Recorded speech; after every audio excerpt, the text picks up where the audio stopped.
Bonjour à tous, aujourd'hui on s'attaque à un sujet qui parle à beaucoup de monde, la perte de poids.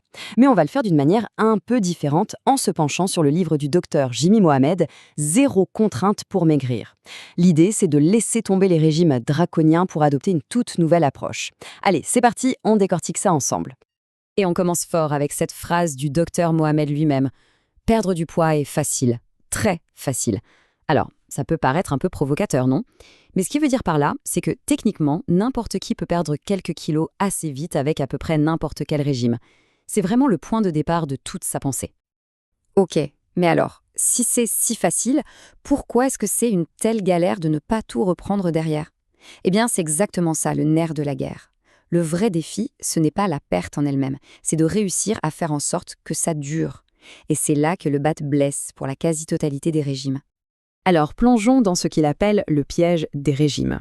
On va voir pourquoi, selon lui, ils sont presque faits pour ne pas fonctionner sur le long terme. La plupart du temps, un régime c'est quoi? C'est de la restriction, et souvent de la restriction radicale. On se prive, on s'interdit des choses. Et en faisant ça, on met notre corps dans un état de stress, un stress énorme. Et c'est précisément ce stress qui va se retourner contre nous. C'est le redoutable effet yo-yo. Le mécanisme est presque logique en fait. On commence un régime strict, le corps, lui, il ne sait pas qu'on veut juste rentrer dans un vieux jean. Pour lui, c'est une famine. Donc, qu'est-ce qu'il fait? Il passe en mode survie. Il ralentit tout pour économiser l'énergie. Et dès qu'on se remet à manger normalement, il se dit « Ah, de la nourriture, vite, faisons des réserves pour la prochaine crise. » Et hop, il stocke tout ce qu'il peut. Résultat, on se retrouve bien souvent avec plus de kilos qu'au départ. Un vrai cercle vicieux. Bon, alors comment on sort de ce pétrin? C'est là que la philosophie zéro contrainte du docteur Mohamed devient super intéressante. Et son premier conseil est radical mais limpide. Arrêtez les régimes. C'est aussi simple que ça. Il faut complètement changer de logiciel. Fini l'idée de se priver pendant un temps pour ensuite tout reprendre. Parce que la solution, en fait, ce n'est pas un sprint, c'est un marathon. Il ne s'agit pas de faire un régime, mais de rééquilibrer son mode de vie. Et comment? Grâce à plein de petites habitudes. Des trucs tout bêtes, indolores, mais qui sont validés par la science. L'idée, c'est d'accumuler des petits changements qui, mis bout à bout, font une énorme différence, sans même avoir l'impression de faire un effort surhumain. Et cet objectif de 5%, ça résume parfaitement la philosophie. On oublie les promesses irréalistes des magazines. L'idée, c'est de viser une perte de 5% de son poids de corps en 6 mois. Oui, ça peut paraître lent, mais c'est justement ça la clé. C'est une approche qui ne génère ni souffrance ni frustration. Et c'est la meilleure garantie pour que les kilos ne reviennent pas au galop. Ok, assez de théorie. Passons au concret. Quels sont ces fameux petits changements qui peuvent avoir un grand impact? Vous allez voir, certains sont assez surprenants. Première astuce, toute simple, boire 2 grands verres d'eau juste avant de passer à table. Pourquoi? Eh bien, des études très sérieuses ont montré que ça pouvait réduire la quantité de nourriture qu'on mange de près de 20%. C'est purement mécanique. L'estomac est déjà un peu rempli, donc on est rassasié plus vite. Facile, non? Astuce numéro 2, pour les amateurs de pâtes. Il faut les cuire al dente. Ça peut paraître un détail, mais ça change tout.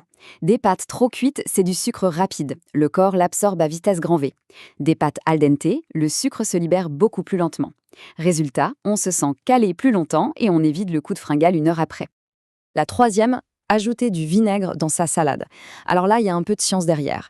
Le composant principal du vinaigre, l'acide acétique, va en fait donner un petit coup de boost à une enzyme dans notre corps. Et cette enzyme, son job, c'est d'aider à brûler l'énergie. C'est un petit geste qui, répété chaque jour, peut vraiment faire la différence. Quatrième conseil, le dessert. Optez pour un fruit plutôt qu'une pâtisserie. La différence est énorme. Le fruit, il est plein de fibres. Les fibres, ça cale, ça ralentit l'absorption du sucre. La pâtisserie, c'est souvent ce qu'on appelle des calories vides. Beaucoup d'énergie, de sucre, mais rien qui nous nourrit vraiment. Et pire, ça donne envie de manger encore plus de sucre juste après. Maintenant, on va s'attaquer à quelques mythes, à des idées reçues qu'on a tous en tête sur la perte de poids. Et attention, ça risque de bousculer un peu les certitudes. Par exemple, celle-ci, le sport n'est fait pas maigrir. Quoi? On a toujours entendu le contraire, non? Alors, évidemment, la réalité est un peu plus complexe que ça. Attention, il ne dit pas que le sport est inutile. Loin de là, c'est absolument essentiel pour la santé du cœur, des muscles, du moral, tout. Mais si l'objectif est uniquement de perdre du poids, son impact est souvent surestimé. Pour donner une image, 30 minutes de jogging, c'est super, mais les calories brûlées peuvent être anéanties par un seul croissant au beurre. C'est pour ça que ce qui se passe dans l'assiette reste la priorité numéro 1. Et pour comprendre ce qui se passe dans l'assiette, il faut parler de l'index glycémique, ou IG. C'est un concept clé. En gros, ça mesure à quelle vitesse un aliment fait monter le sucre dans le sang. Prenons un repas de fast-food, pain blanc, frites. Tout ça a un IG très élevé. Ça provoque un énorme pic de sucre qui est suivi d'une chute tout aussi brutale. Et cette chute, le cerveau la traduit par un message très simple. J'ai faim, trouve-moi du sucre, vite. C'est pour ça qu'on a souvent faim très peu de temps après ce genre de repas. Et au-delà de l'IG, il y a deux chefs d'orchestre dans notre corps qui gèrent la faim. Ce sont deux hormones. D'un côté, il y a la leptine, l'hormone de la satiété, celle qui dit au cerveau « c'est bon, on est plein, arrête de manger ». Et de l'autre, il y a la gréline, l'hormone de la faim qui crie « à table ». L'équilibre entre les deux est super fragile et absolument crucial. Et qu'est-ce qui perturbe cet équilibre à tous les coups? Le manque de sommeil. Quand on ne dort pas assez, le corps produit moins de leptine, le signal stop, et plus de gréline, le signal mange. Et voilà pourquoi, après une nuit courte ou une soirée tardive, on a ces envies irrépressibles de gras et de sucré. Ce n'est pas de la faiblesse, c'est de la pure biochimie. Le sommeil, c'est donc une arme secrète mais hyper puissante pour gérer son poids. Alors, si on devait résumer tout ça, qu'est-ce qu'on retient? Premièrement, on laisse tomber les régimes restrictifs qui sont contre-productifs. Deuxièmement, on se concentre sur des petites habitudes, faciles à tenir mais qu'on tient tous les jours. Troisièmement, on essaye de comprendre un peu la science de ce qu'on mange, comme ce fameux index glycémique et l'importance capitale du sommeil. Et surtout, on est patient et bienveillant. Et pour conclure, il y a cette phrase qui, je trouve, change toute la perspective. Le véritable objectif, ce n'est pas d'atteindre un chiffre magique sur une balance. C'est de trouver une nouvelle façon de vivre, plus saine, plus équilibrée, qui nous fait du bien. La perte de poids devient alors une conséquence agréable de ce changement et non plus un but en soi, une obsession. Et c'est peut-être ça la vraie liberté.